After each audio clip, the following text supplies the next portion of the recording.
அண்மை செய்தி. எண்ணூர் மக்களுக்கு ரூபாய் 8.68 கோடி நிவாரணம் வழங்கப்படுவதாக முதலமைச்சர் தெரிவித்திருக்கிறார். அண்மை செய்தியாக பார்த்து வருகிறோம். கூடுதல் விவரங்களோடு இணைகிறார் செய்தியாளர் மகேஷ். மகேஷ், விவரங்கள். வணக்கம். நிஜாம் புயல் காரணமாக புயலின் போது பெய்த கனமழை மற்றும் வெள்ளப்பெருக்கு காரணமாக எண்ணூர் முகத்துவாரம் பகுதியில் கடுமையான பாதிப்பும் ஏற்பட்டது.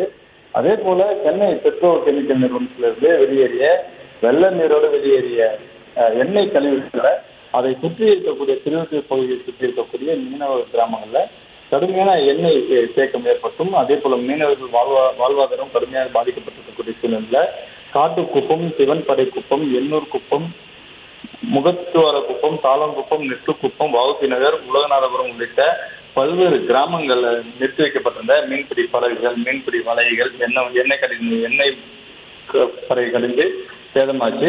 இந்நிலையில் மீனவர்களுடைய இயல்பு வாழ்க்கை முற்றிலும் பாதிக்கப்பட்டதுனால தமிழ்நாடு அரசு சார்பாக நிவாரண உதவிகளாக வழங்கப்பட்டிருக்கு. இதனை மாவட்ட ஆட்சியர் அவர்கள் வெளியிட்டிருக்காங்க.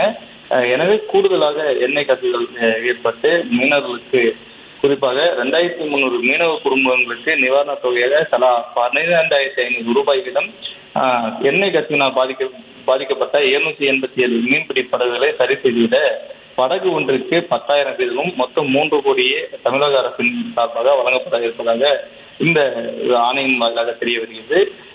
எனவே பாதிக்கப்பட்ட மீனவர்களுடைய வங்கி கணக்கு இது வரவு வைக்கப்படும் என தெரிவிக்கப்பட்டுள்ளது.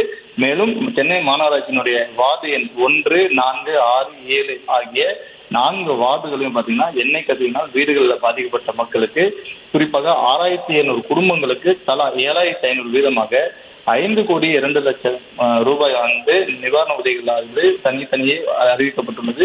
நிஜாம் புயலால் பாதிக்கப்பட்ட அதே போல எண்ணெய் கழிவுகளால் பாதிக்கப்பட்ட 9,000 குடும்பங்களுக்கு 8,68,00,000 ரூபாய் நிவாரண உதவியாக மொத்தமாக இந்த 4 வார்டுகளுக்கு உள்ள மக்களுக்கு வழங்கப்படும் என தமிழ்நாடு முதலமைச்சரும் அறிவித்துள்ளார். இதனை சென்னை மாவட்ட ஆட்சியர் அவர்கள் செய்தியின் வாயிலாக தெரிவிக்கப்பட்டுள்ளதால் பார்க்க முடிகிறது. செய்திகளை உடனுக்குடனும் துல்லியமாகவும் தெரிந்து கொள்ள சப்ஸ்கிரைப் பண்ணுங்க.